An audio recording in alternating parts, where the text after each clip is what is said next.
खेडमध्ये महिलेला जमावाकडून मारहाण, 10 महिलांविरुद्ध खेड पोलीस ठाण्यात तक्रार दाखल.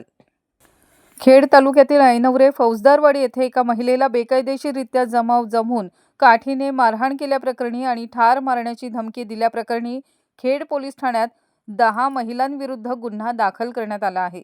या घटनेमुळे परिसरात खळबळ उडाली असून पोलिसांनी या प्रकरणाचा तपास सुरू केला आहे. या प्रकरणी तक्रारदार रोहिणी सुभाष जाधव, वय वर्ष 35, राहणार ऐनवरे फौजदारवाडी यांनी दिलेल्या माहितीनुसार संबंधित संशयित महिलांनी तक्रारदार महिलेला वाळीत टाकल्याची एक क्लिप सोशल मीडियावर व्हायरल झाली होती. याच कारणावरून संशयित महिलांच्या मनात राग होता. या रागातूनच दिनांक 16 फेब्रुवारी रोजी दुपारी 3 वाजण्याच्या सुमारास सर्व संशयित महिलांनी एकमेकांच्या संगनमताने बेकायदेशीर जमाव जमवला.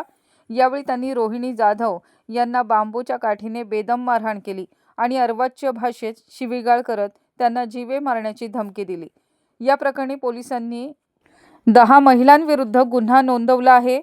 या प्रकरणाचा अधिक तपास खेड पोलीस करत आहेत.